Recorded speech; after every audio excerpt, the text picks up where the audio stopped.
Hello guys, வாங்க இன்னைக்கு மல்லி சீரியலில் என்னெல்லாம் நடக்குதுன்னு பார்க்கலாம். இப்போ தான் ஃபர்ஸ்ட் டைம் என் சேனலை பார்க்குறதா இருந்தால் சப்ஸ்கிரைப் பண்ணிக்கோங்க. நிஷா மேடமும் கதிரேசன் சாரும் உட்காந்து பேசிக்கிட்டு இருக்காங்க. அப்பா, இனிமே மல்லிக்கு இங்கே என்னப்பா வேலை இருக்குது, பேசாமல் அவளுக்கு செட்டில்மெண்ட் பண்ணி அனுப்பி விட்டுறலாம் அப்படின்னு சொல்கிறாங்க. அதுக்கு கதிரேசன் சார் சொல்கிறாரு, அவள் நம்மளுக்கு நல்லது தானமா பண்ணியிருக்கா அப்படின்னு சொல்கிறாங்க. அப்பா, வெண்பா இல்லாததுனால தான் அவளை வச்சுருந்தோம், இப்போ அவளுக்கு இங்கே வேலை இல்லைல்ல, அதான் இப்போ வெண்பாக்காக ரேணுகாக்கா வந்துட்டாங்கல்ல, இன்னுமே அவள் எதுக்கு இங்கே, அவளை பேசாமல் செட்டில்மெண்ட் பண்ணி விட்டுட்டா அவள் பாட்டுக்கு அவள் வேலையை பார்த்துக்கிட்டு போயிடுவாள்ல அப்படின்னு சொல்லிக்கிட்டு இருக்காங்க. அதை பற்றி கதிரேசன் சார் யோசிச்சுக்கிட்டு இருக்காரு, என்ன பண்ணலாம் அப்படின்னு சொல்லிட்டு. அவங்க பேசுகிறத கேட்டுட்டு ரேணுகா நினைக்கிறாங்க, பேசாமல் நம்மளே இங்கே செட்டில் ஆகிட வேண்டியதா அப்படின்னு சொல்லிட்டு யோசிச்சுட்டே பாடிப்படியிலேருந்து இறங்கி வர்றாங்க. அந்த நேரம் பார்த்து கால் தடிக்கு கீழே விழுந்துடுறாங்க. உடனே விஜயும் வெண்பாவும் என்னாச்சுன்னு சொல்லிட்டு பதறி போய் அவங்கள தூக்குறாங்க. நிஷாவும் உடையாந்து வந்து அவங்கள தூக்குறாங்க.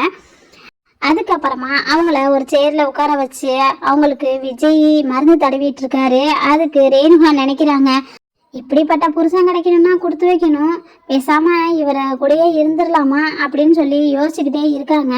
அந்த நேரம் பார்த்து விஜய்க்கு மல்லி கால் பண்ணுறாங்க. அப்போ விஜய் சார் பேசிகிட்டு இருக்காரு, இந்த வர மல்லி கொஞ்ச நேரம் வெயிட் பண்ண அப்படின்னு சொல்லிட்டு இருக்காங்க. என்ன போறியா, உன்னை விட்டாதான் அப்படின்னு சொல்லிட்டு ரேணுகா மனசில் நினச்சிக்கிட்டு அவங்கள விடக்கூடாது அப்படின்னு சொல்லி பிளான் பண்ணிக்கிட்டு இருக்காங்க.